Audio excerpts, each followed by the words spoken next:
Michael and Sam have just moved to Santa Carla, California. They're about to discover its secret.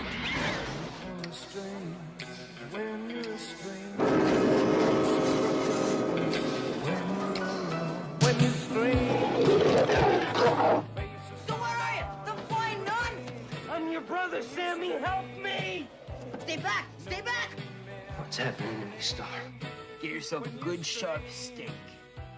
Drive it right through his heart. You're a vampire, Michael. My own brother, a damn blood-sucking vampire. Oh, you wait till Mom finds out, brother. It's a good thing what? I said it's a good thing we're not doing a long video commentary, but Yeah. we are. Yeah, just a review. So y'all are you're doing this on YouTube Live? I think he's just recording it right now. Yeah, through, I'm just recording it. through OBS. We eventually want to get StreamYard and do this sort of stuff where, like, we can either go live if we want, or we can record it and not go live at all. Just record it and then download the recording and edit it. Mm-hmm. Right. But Arturo wasn't willing to part with the money yet. Well, not yet. I saw my check. I'm really triggered. I'm really triggered. Triggered. Well, y'all want to fine with me. all right. Well, I mean, I guess we could get started. We don't have to do an intro like how I do an intro. You do an intro, Mom.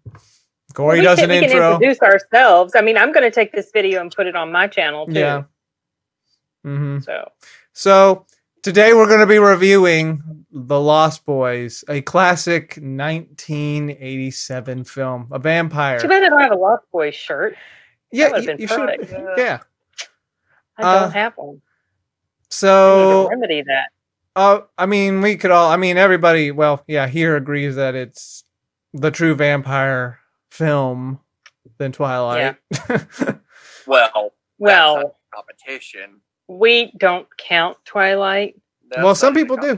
Don't even use. Well, they don't count either. No. I mean, no. I'm a little judgmental about Twilight. No. I wouldn't even take them seriously as a vampire film. Oh, yeah. But you have Fright I can't. Night. Yeah. Fright Night's a Fright good Night, competitor. It is That's a good. competitor. I just think it's competition at least. definitely good. competition. They both came out in the 80s. Yeah. I like them both, but I love Lost Boys. So Lost Boys it's got everything going for it. So the plot, The music, the scenery, the sound, like the acting. Yeah. You know, the casting choices were really good. So basically, the plot is where this family moves to what is it, California? I believe. Mhm. Yeah, California. Santa Clara, right? Was Yes. it Santa Carla, or It was Santa based Clara on it's based on Santa Cruz, right? maybe. Is that a real? That's a real place, right? Santa Cruz is real. I think that might have been what it was based. Santa Carla or Santa Clara is what it is in the movie. Yeah, one of those two. Santa Clara, Santa Carla. I can't remember which one is the fictional one and which one is the. Anyway, Santa Carla sounds like the one in the movie. might be. Yeah, And I because think- there's a Santa Clarita. Okay, yeah. So I bet it is Santa Carla. So this family basically moves there, but the sad part is you would think it would be, an ordinary life, but apparently there's something not right with the town because of these attacks. Sad part. That's the best part. What are you talking about? Well, not for the people that are attacked by something. Well, it's sad for them, but it's good for us. All right, because it provides such entertaining material. Yeah, I mean- so what was the main character? What was his name? Michael. Okay, Michael, yeah. He sees this girl and he's attracted to her, but she's connected with something suspicious going on in the town. And meanwhile, his brother is all into the comics. And so all about those comics. Who else wants to take point on the plot where it kind of goes? Well, I think the family dynamics were pretty interesting. So yeah, this family, but it's actually a divorcee and her two sons. They have moved to live with her father, who is this very quirky individual. So you got all these interesting personalities. I mean, just even people like her father, Oh Lord, yeah. Just he was so fun. And then One of the parts. his brother's friends too. Yeah, the Frog Brothers. They're all into Yeah, the There's a lot of side characters that really push this movie along. Yeah. You know? Definitely. And I feel like they were needed. I think they were needed in this movie. Oh yeah. to balance Frog it. Brothers, for sure. Yeah.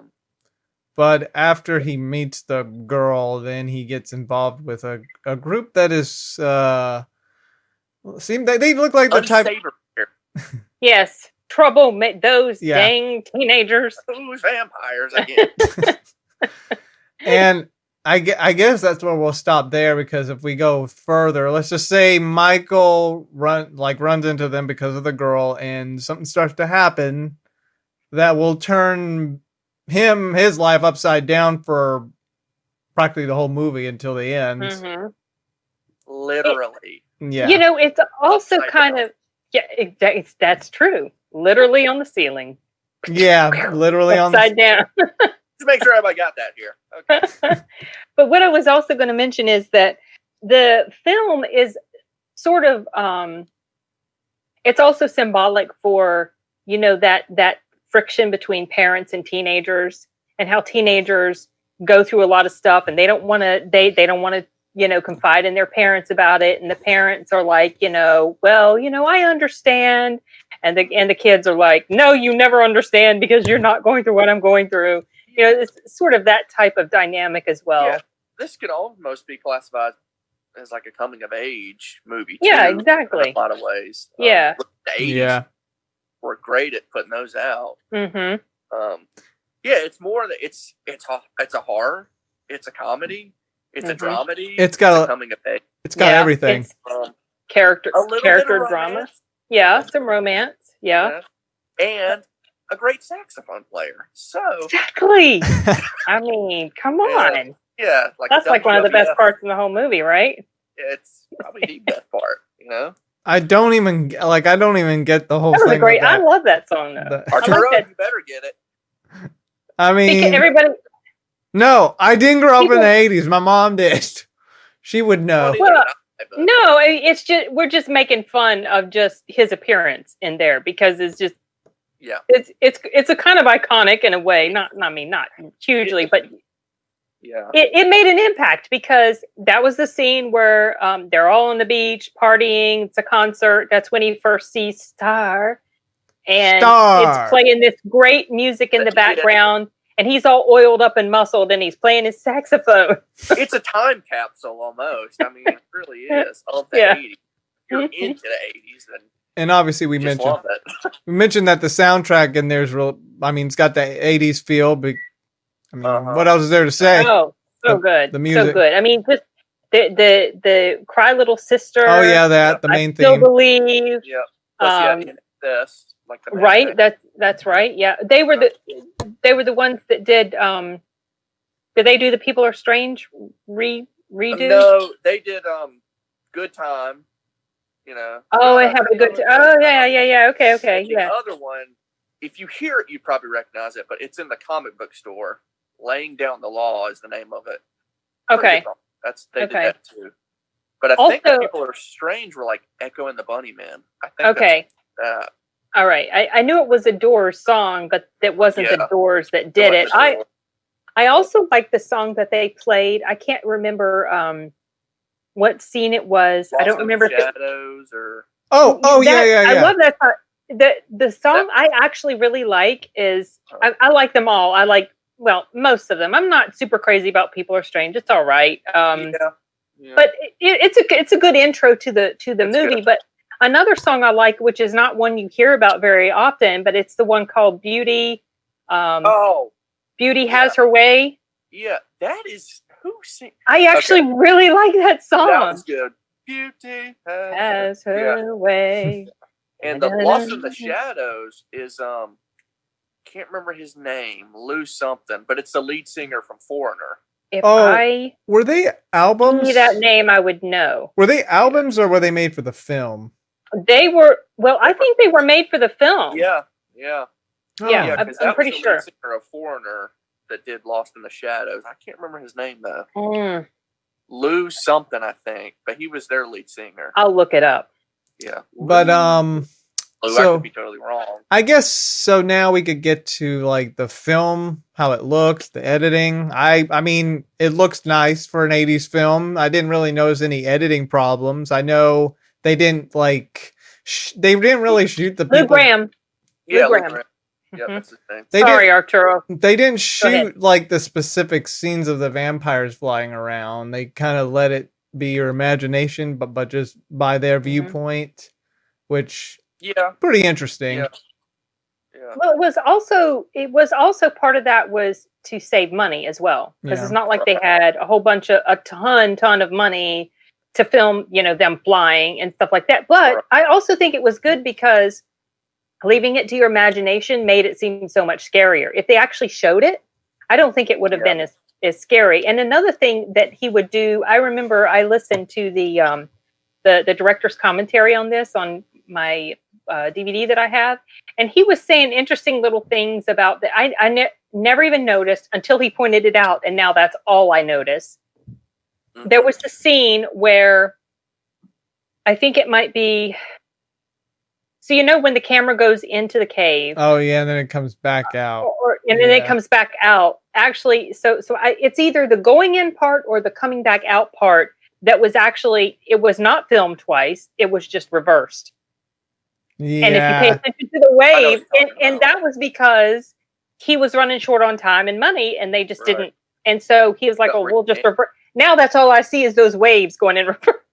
Yeah, cut where you can. Cut where you can. Yeah, but I never noticed it until he mentioned it. I guess what. Yeah, so it wasn't anything that I feel caused any sort of harm to the film at all. What do you guys think of the quality of the film and the editing?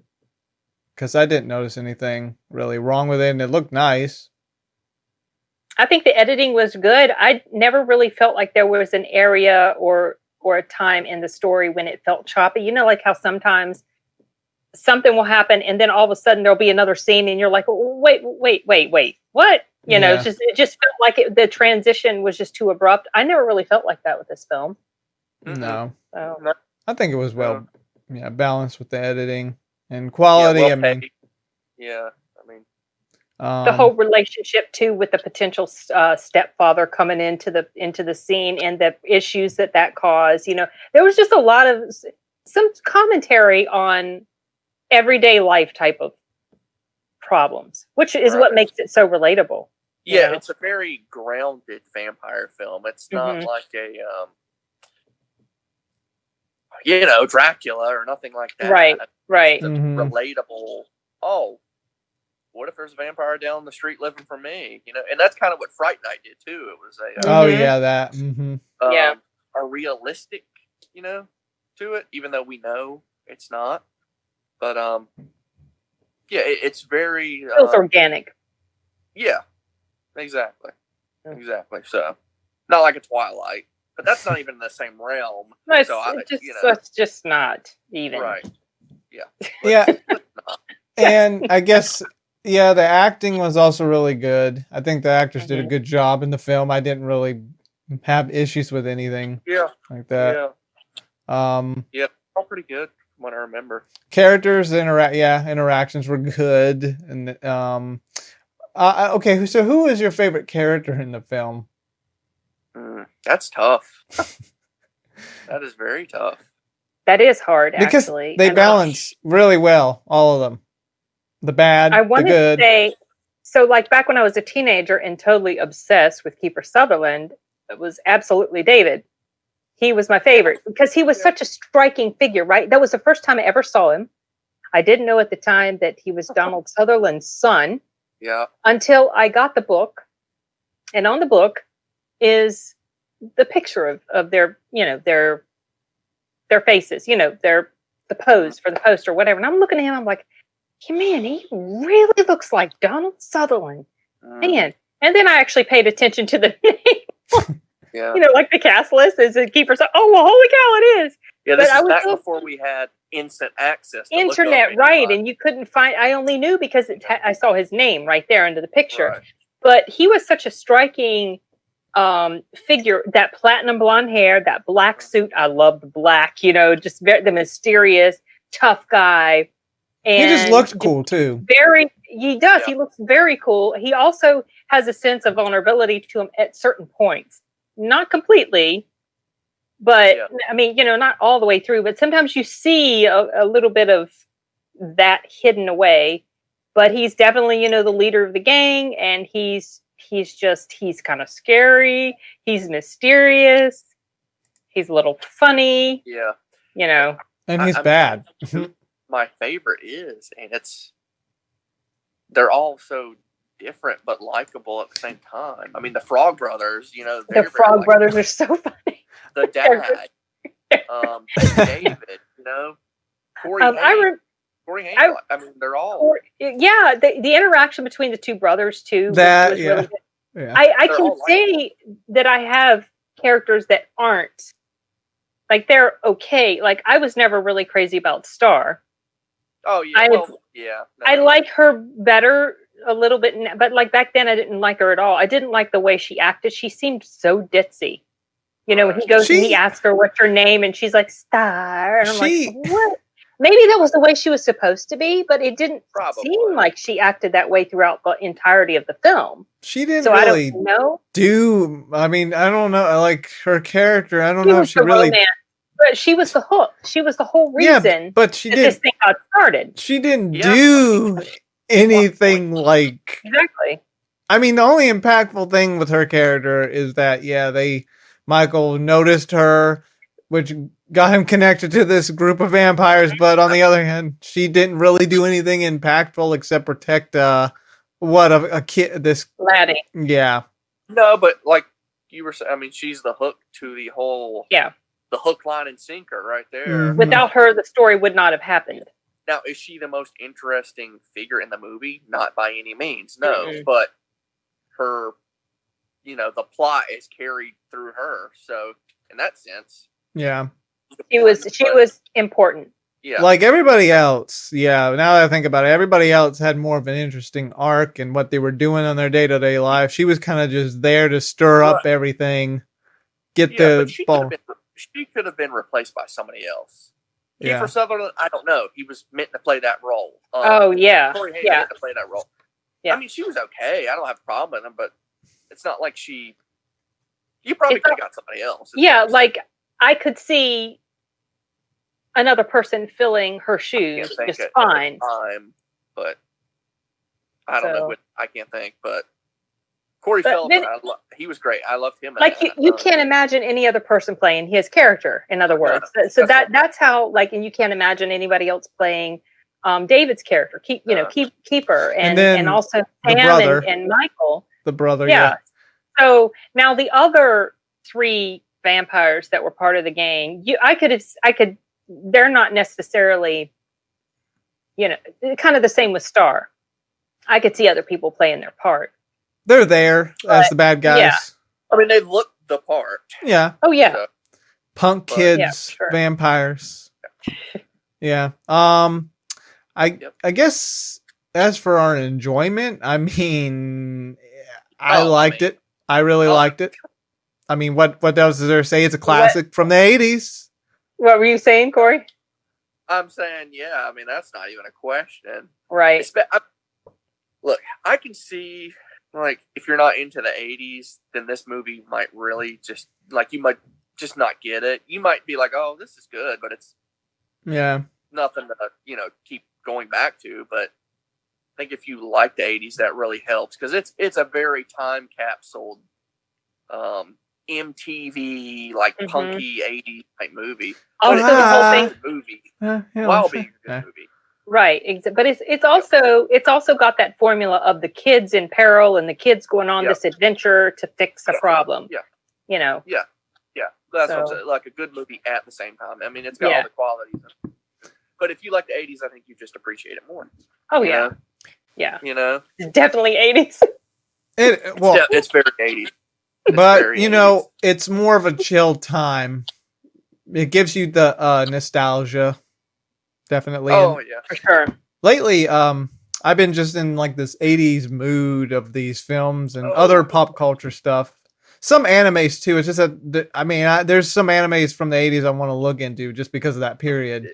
And I've been they really seem like, I mean, obviously they're not the beginning, but the beginning of like pop culture kind of as we know it, I guess. I mean, that's because it was so big. Everything was so big and loud and bright, colorful. It just all also, of that. we beat the communists, the falling of the Berlin Wall. Yeah, the Cold War came to an end. Well, that was the end, though. That was the very end. Yeah. Yeah, a lot of things today, I mean, everything's rebooted from the 80s. Everything's rehashed from the 80s. Like, they're not forgotten at all, Yeah. They're still present today. Yeah. I mean, all these franchises coming out, it's like the beginning of what's going on right now. Chris Stuckman put it best when he was reviewing his Indiana Jones movie. They just don't make them like they used to. They just don't. That's true. I don't think they can. I don't think they can. Like my mom and I. It's just. That's unfortunate too. It really is. Well, and another thing that made them so impactful is because they were kind of the first of their type of story, like Indiana Jones. Of course, Star Wars, I know that was the 70s, but you had that into the 80s. Indiana Jones. What's that?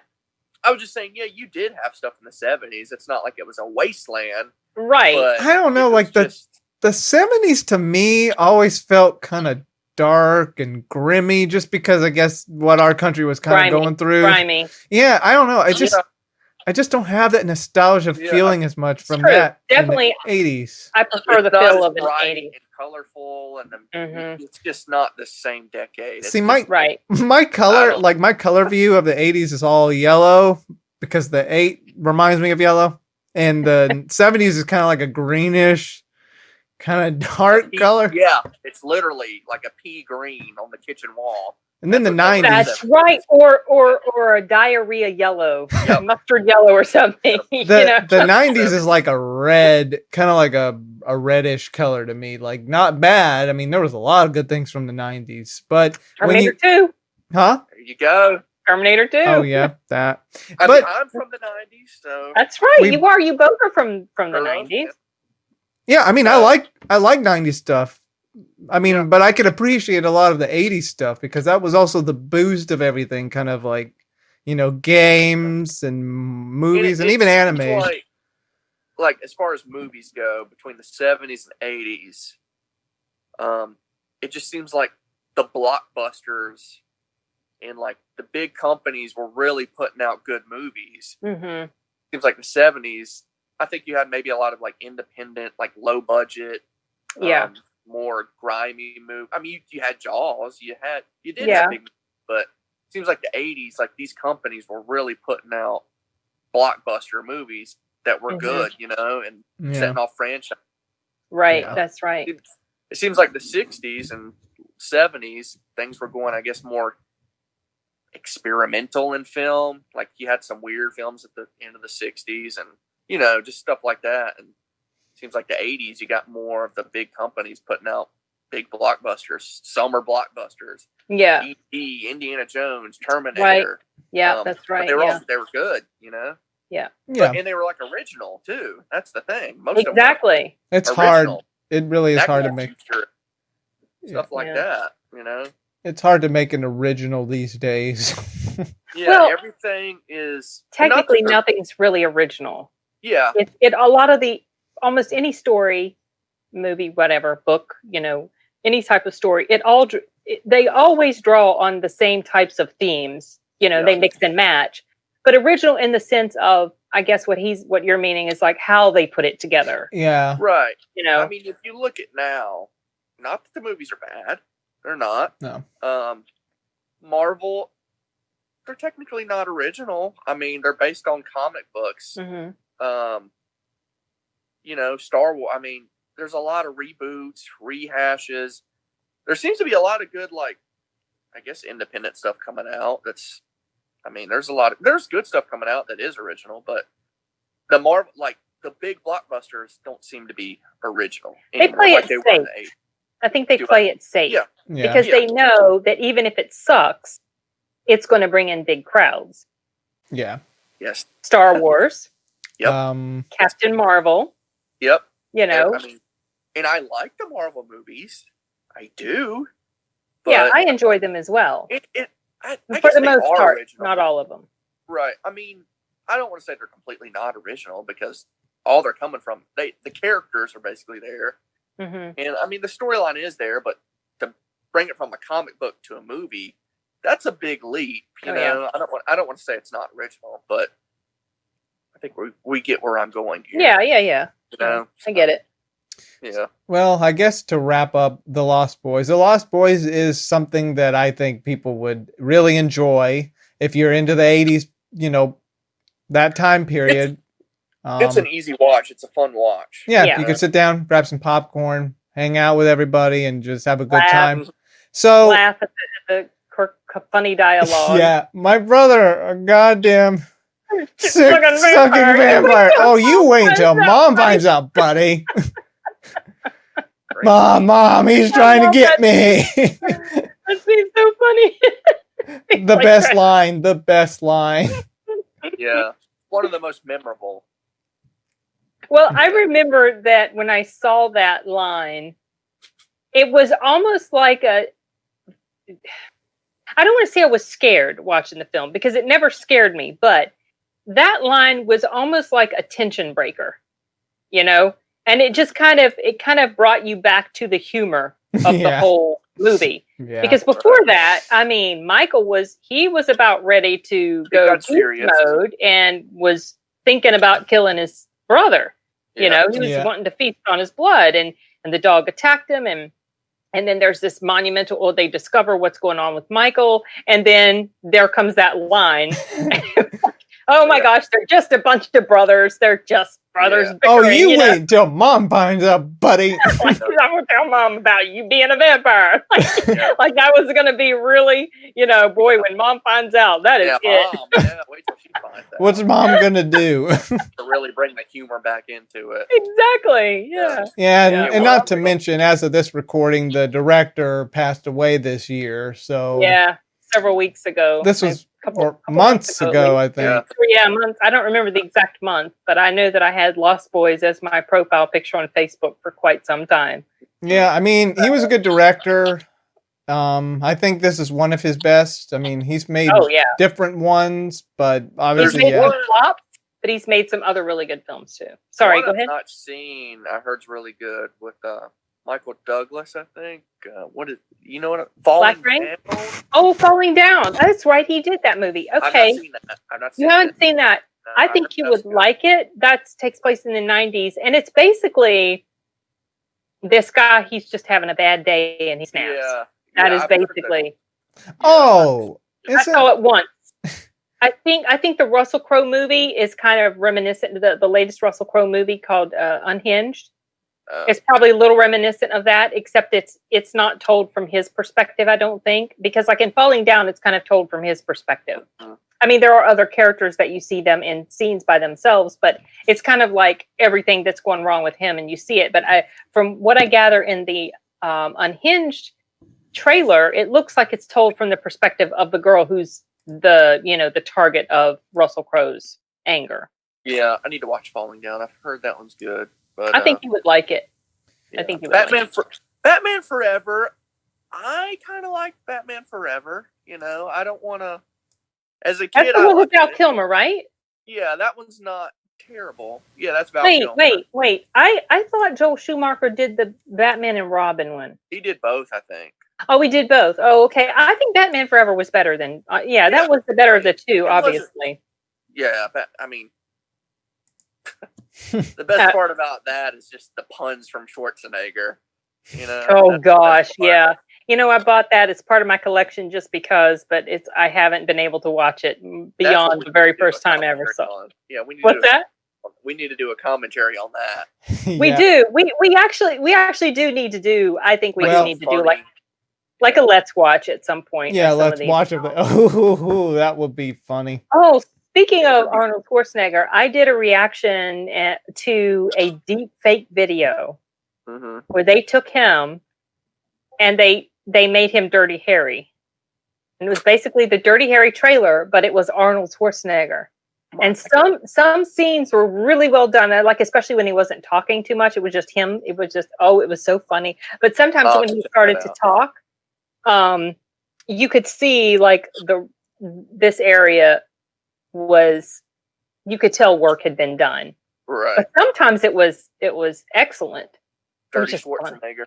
Yeah, it's like look up deep fake Arnold Schwarzenegger Dirty Harry, and you'll probably find exactly the same video that I did a reaction to. Unless you want to wait for my video, then you'll see it. We should, I guess, get back on track with the Lost Boys. Yeah, I know. rating. We have this. So we I get guess off the rails a lot here. So I guess what are we gonna rate it here? What would you guys rate it? Arturo always likes to do these numbers. Well, here's the thing. I told you they're fun for people to see what you'd rate it. People like seeing that. I yeah. guess. Well, at or a grade. Point, you can give it a grade. Which at some can be point, a range well, yeah. Like what I was gonna say is, at some point in the future, I'm probably gonna change my rating system to like maybe words, either like good, watch it, skip it. Or Arturo, you could do how Stuckman does, and you could give it a letter grade. Yeah, I mean, I'm still thinking about it as of right now, but so right now I'm sticking with number. Right now I'm sticking with the number until down the road I might change it. But I guess what would you give it? Goodness, this is tough. It is. It's like there's different, like on a rewatchability level, I'd about give it a 10. Mm-hmm. It's very rewatchable. As a film, probably an 8. Probably an 8.5. 8.5. I mean, as far as me personally, I mean, I could rewatch it all the time. Yeah. So what about you, Mom? Well, being that this film made my top 10, because I did a whole video about my top 10 favorite films, and Lost Boys was on it. And typically, I rate my top 10 based on the quality of the story and how many times I can rewatch, like what you were saying, Corey. Rewatchability, I would want to give it a 10, just because it was fun and it's highly rewatchable. Yeah, it doesn't get old to me. Yeah. That's personally, that's probably where I put it, like a 9 or 10. I mean, as far as, I guess if I was a film critic, I'm sure there's critiques to be had. You could take it apart. Yeah. I mean, right. I agree with you. Like there's at least one film on my top 10 that's not necessarily high watchability, but it was so impactful to me that I put it on my top 10, and that was Warrior. That's that character drama of the two brothers, two UFC fighters. It's so sad and just so moving, but to me, it really, really touched me very deeply. And so that's why it made my top 10, even though I wouldn't watch it as many times, like as I would watch, Terminator, or Terminator 2, or Lost Boys. Mm-hmm. Yeah. But a lot of different factors to think about when you rate it. What would you rate it, Mom? As a whole, Oh Lord. Don't do this to me. Well, I mean, we're critiquing it. I can very liberally hand out 10s for movies. So you would give it doesn't necessarily mean I think it's 100%. Like I can give a 10 to Terminator 2 and a 10 to Lost Boys, but Terminator 2 will always win. So, I guess if you're going to say, well, then Lost Boys wouldn't be a 10. But to me, there's like different scales of 10. It's either a 9.5 or a 10. Okay, if we're going to compare it to Terminator 2, then 9.5. So it's a 9.5. Woo! It's tough. I mean, all of my top 10s are going to rate high. Like, I love Underworld. That's in my top 10 as well. And that's another vampire movie. That's vampire and werewolves. I do like that movie. I also love Silver Bullet. That one didn't make my top 10, but I love Silver Bullet. That's another one of those, 80s horror type films. Right. So, well, yeah, I'm either between an 8 or an 8.5 on this film. And you really got to struggle with that, don't you? I do. Like, I can think about it in my head. You could go 8.7. 8.75. Well, I go with like 8, 8.5 or 9, up the scale. Oh, now he's at a 9. Whoa. Well, keeps climbing. So, yeah, like I think about it as a classic nostalgia film. And if I'm in the mood Mhm. for a vampire movie, then like a fun one, then there's Lost Boys. Yeah. Maybe an 8.5. Maybe an 8.5 right What there. did you give it, Corey? You gave it an 8.5, right? Or an 8? Did you say an No, 8? I said 8.5 as far as like As far as film, just like if I was a critic. Yeah. I'm probably as far as rewatchable. To me personally, I think I'll give it a 9. Okay. like combining the whole. Okay. Yeah, I'm trying. Yeah. Yeah, I'm trying either to 8 or think about 8.5. I feel like maybe 8.5 would be the better place for the rating just because it's a classic and it's really good Yeah. and it's So funny. well done. You know, it balances out a lot of stuff that we don't like. The thing is, this film did well with balancing its characters than other films that kind of throws these characters at you that aren't well balanced. This one seems to do it well. At least in my viewpoint. Yeah, it was a good. It's a good. I mean, it's a good film too. It's not just a fun, cheesy '80s movie. I mean, it's a Right. good film at the No. same time as Yeah. being Yeah. that. So Technically, there's a good lot film. of bad, cheesy '80s films that I do enjoy watching, but I get they're not good. They're just not. Yeah. There's a lot of horror like that from the '80s. Oh my goodness! kinda like- Yes. The Halloween Like, My movie. I love my- watching it during I love Halloween time, 80s. but 80s horror is Yeah. great, even though most of it is terrible. Like the other there's a Halloween. lot of bad. There's a lot. I mean, there's a lot of good. I feel like there was just so much horror made in the '80s. Mhm. You know, there's a lot of good. There's a lot of bad though. But some people regard that as like the best horror decade, which there's a lot of I good kind in of it. feel So- like it was just because, and I I do honestly too. Yeah. don't. Yeah, I don't know if that's just the nostalgia in me, or if it's the I way don't think- that they put their movies together. The audio, the cinematography, the way the video looked. Yeah. I don't like, if I had a choice, if I'm looking, and I watch horror movies every day, I play them while I'm working. If I have a choice and I'm looking at two movies that I haven't ever seen, and maybe they have a very similar plot line, if one is made in the 80s, I'm going to pick that one almost always above one that's made today, Or the 90s. in Yeah. 2000s. The Oh, 90s, the 80s and 90s are horror's totally different worlds. Yeah. As far as Yeah. horror goes. 90s like the was feel, Scream feels self-aware. different, It's Scream. self-aware. It's very Yeah, exactly. Self-aware. That's it.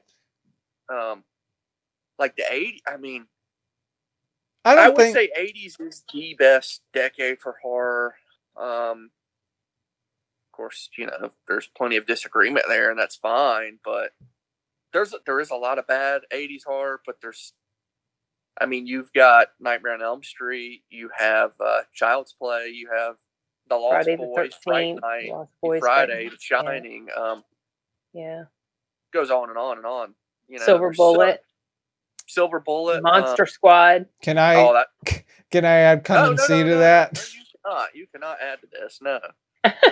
Why? Come and See is different though, and that's not your typical 80s Well- movie. That was made way over and maybe it was made in the 80s. Well, But no. most of the ones we're There's- talking about, they're like US Yeah, made. It's They're just come that- There from, is two different type of movies in the 80s.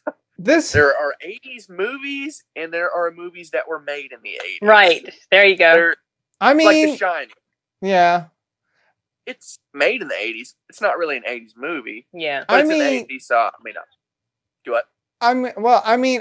The what's interesting about that film, it has that 80s look, the grainy look to it as a horror film, so that's why I'm like, yeah, I could add it as part of that period. Even it came out in 85, mid 80s.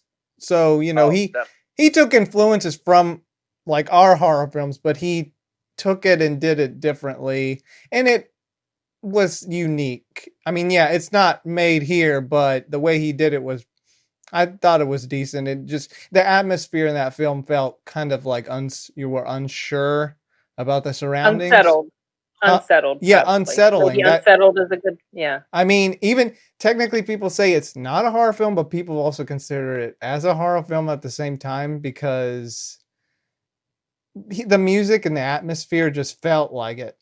That's what I like about Right. that film. And Right. I guess you could say it would kind of be like fictional horror films because that's the stuff that it shows did happen. But it's basically an anti-war film. That's what he was going for. But the direction he took felt like a horror Yeah. flick.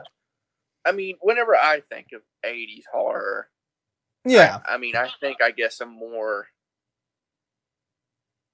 like fun, easy to watch. Yeah, Come and See is not easy to watch. Like, Yeah. Not truly horrifying, in other words. Yeah, You know?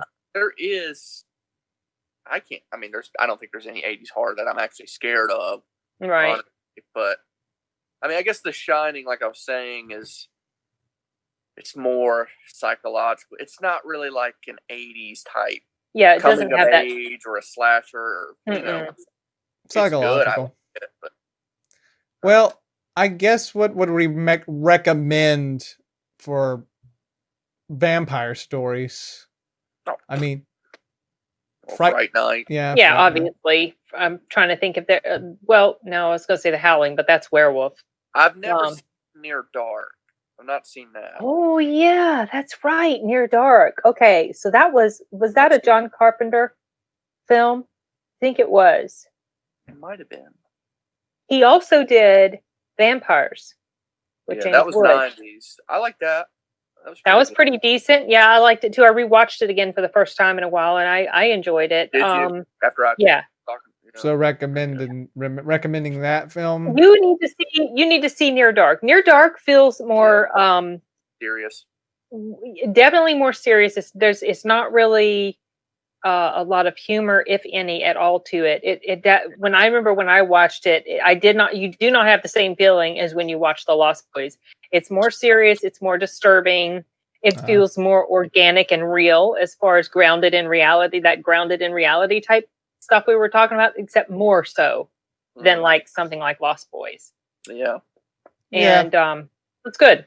It was good, but it's not something that I want to rewatch over and over and over and over again. Right. I guess one I could recommend, it's not from the 80s or 90s, but we mentioned it, Underworld. It's not like Lost Boys, but if you want like vampires versus werewolves. Yeah, if we're just any vampire from any decade. Like just the genre, I guess. Yeah, just vampire. Blade. Blade. I mean, you could, if you want, you go all the way back to Dracula, the Hammer horror stuff. I've not watched a ton of that, but, a lot of that Dracula stuff. But I'm trying to think.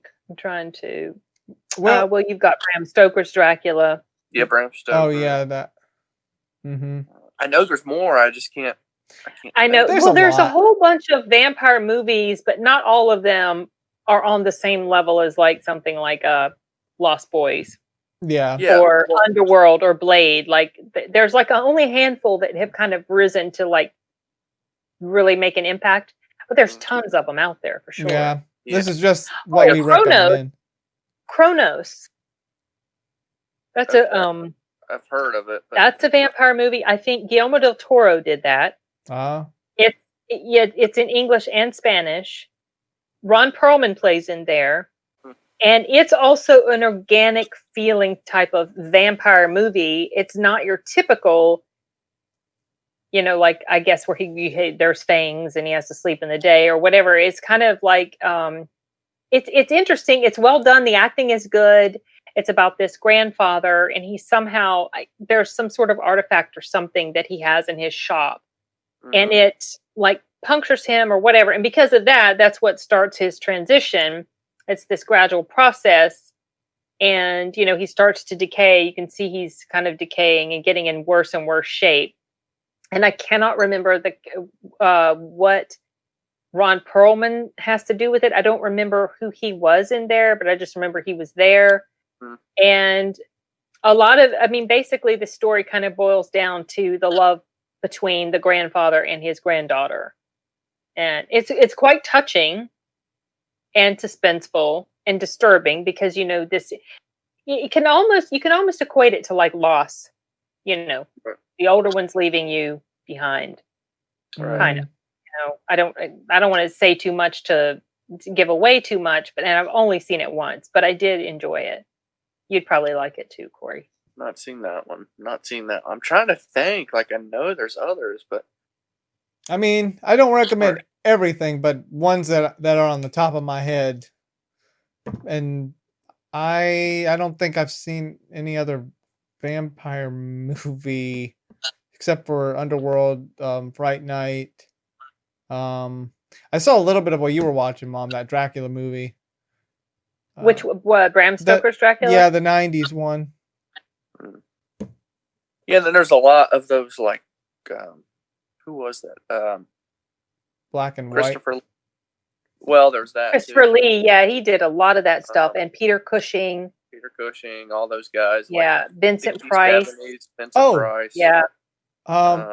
What was that? There's that other vampire movie that was written by the guy that directed Kill Bill and all his films. He made, what was that movie called? Do you remember, Mom? Oh, From Dusk Till Dawn? Yeah. Oh yeah, that's a fun one. Yeah. Forgot about that. Robert Rodriguez. Yeah. I think. he directed, but Quentin Tarantino's. Tarantino wrote it. Yeah. Oh, okay, yeah, that's right. Wrote the He was screenplay. in it. I've never seen that movie. I saw you watch the show version of that. Yeah, and the show version took a lot from the movie, but obviously they dragged it out into, like 10 episodes or whatever. The show was fun. I never finished it. I think I stopped watching it at some point in the second season. By then, it's completely different. I mean, it like goes away to a whole different setting than that bar in the movie. Right. But that's a good movie. I think you would like it, Arturo. Yeah, I was interested to watch it. But Pretty good. yeah, I guess that's it for recommendations. If viewers, you could follow my cousin at Corey Michaels Movies, and you could follow my mom in Sin's Corner. We're basically a team here. Just talking about we need to do more collabs and stuff, I think.